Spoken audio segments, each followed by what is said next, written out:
Di awal film, kita sudah diperlihatkan dengan jagoan di film ini yaitu Hai Puong. Dia merupakan seorang penagih hutang di pasar. Dengan kemampuan bela dirinya, Puong selalu berhasil melaksanakan tugasnya dengan baik. Setelah tugasnya selesai, dia setorkan uang tersebut kepada bosnya.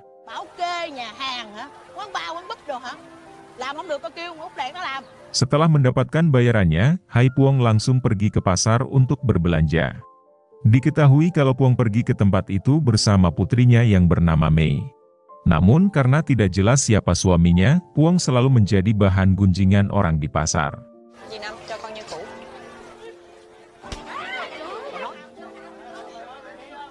Di saat perjalanan pulang, Puong melihat anaknya sedang dibuli teman-temannya. Puong pun segera menyuruh teman-teman anaknya untuk pulang. Pada malam harinya, mereka berdua menikmati makan malam apa adanya.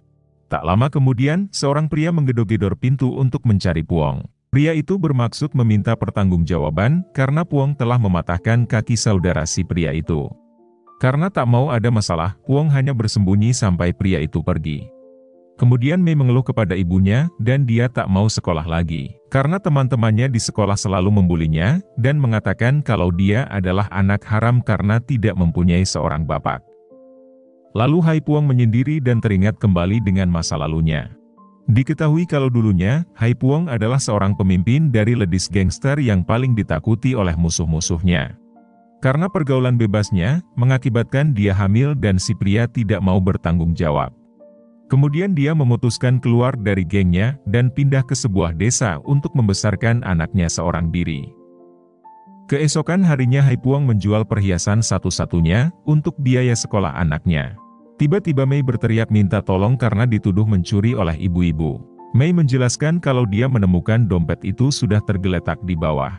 Namun karena desakan dari orang-orang di sana, Puong meminta anaknya untuk berkata jujur.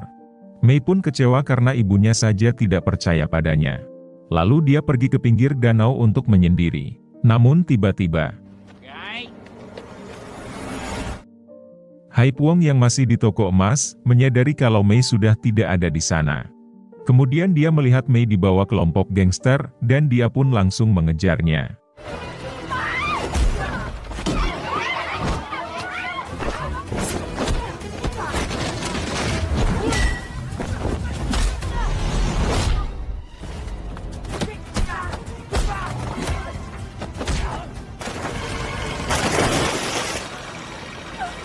Tak ingin tertinggal semakin jauh, Puong mencuri motor nelayan untuk mengejar mereka.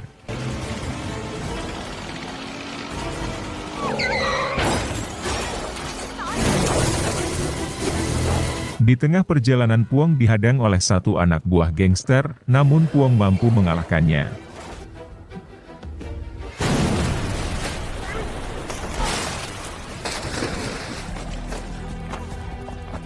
Kemudian Puong melihat Mei di dalam mobil dan akan dibawa ke kota Saigon. Untuk mengejarnya, Puong menumpang sebuah truk yang lewat di sana.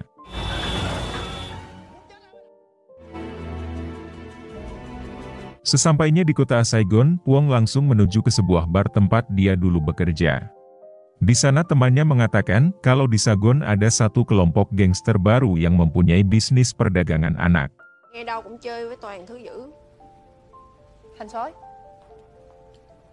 Kemudian Puong menuju ke kantor polisi untuk melaporkan kejadian tersebut. Namun polisi itu meremehkan laporan Puong, padahal saat ini Puong dalam bahaya. Di sana Puong berpura-pura sakit dan meminta polisi itu mengambilkan obat. Saat polisi itu pergi, Puong memeriksa berkas data tentang kasus penculikan anak. Puong dibuat terkejut saat melihat daftar puluhan anak yang hilang namun sampai saat ini belum ditemukan. Ditambah lagi beberapa foto organ dalam yang membuat Puong semakin khawatir. Kemudian Puong mengambil daftar alamat para gangster, lalu dia pergi bersamaan datangnya kepala polisi yang menangani kasus tersebut. Berbekal dokumen itu, Puong mendatangi setiap alamat para gangster.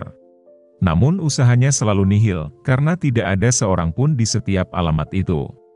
Hingga akhirnya dia sampai di rumah seorang nenek tua, yang ternyata anaknya adalah salah satu gangster itu. Hingga pertarungan terjadi.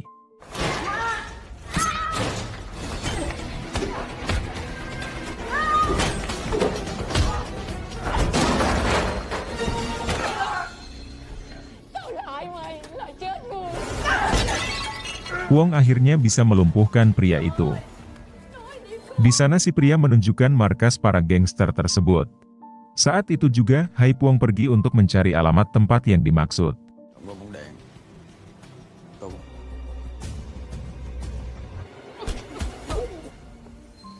Setelah melumpuhkan satu gangster, Hai Puong masuk ke dalam dan melumpuhkan beberapa gangster lainnya.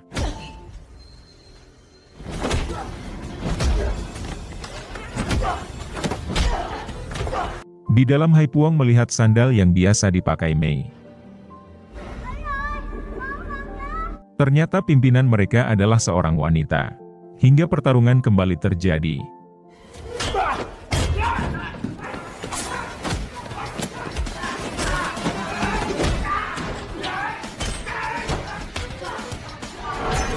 Puong mampu mengalahkan para penjaga, namun Puong kalah saat berhadapan dengan wanita perkasa itu.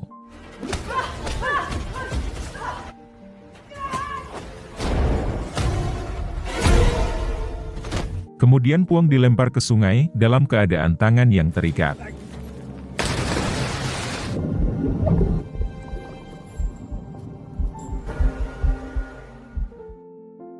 Setelah sadar, ternyata Puong sudah berada di rumah sakit.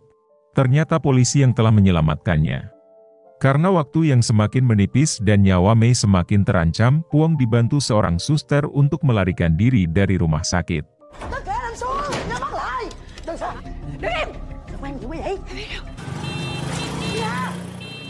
Kemudian Puong dan polisi itu menuju ke stasiun. Puong masuk ke dalam kereta, dan menyisir setiap gerbong untuk mencari anaknya. Namun ternyata para gangster itu sudah bersiap hingga inilah yang terjadi.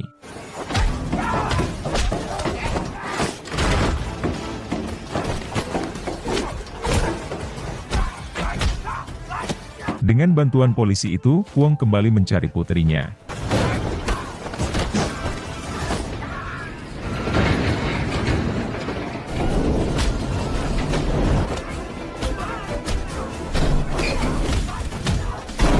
Di sana Puong kembali bertemu dengan wanita pimpinan gangster itu.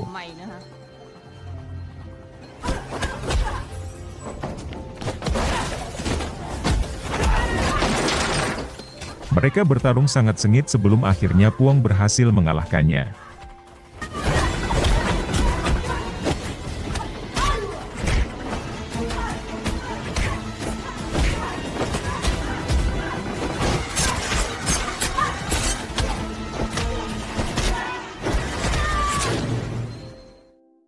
Puong berhasil menemukan Mei dan puluhan anak lainnya.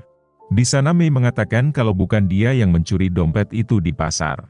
Tentu saja Puong percaya dengan putri kesayangannya itu. Namun saat sampai di pemberhentian kereta, Puong kembali dihadang para kelompok gangster.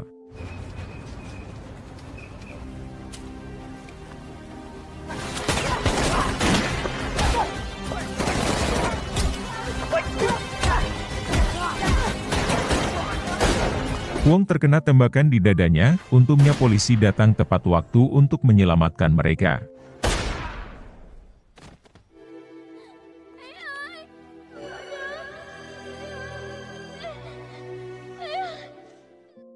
Di akhir film, ternyata Puong masih hidup dan sedang dirawat di rumah sakit. Di sana Puong berjanji tidak akan meninggalkan Mei lagi. Lalu film pun tamat. Oke guys, sekian dulu video kali ini. Semoga kalian terhibur, dan sampai jumpa di video selanjutnya.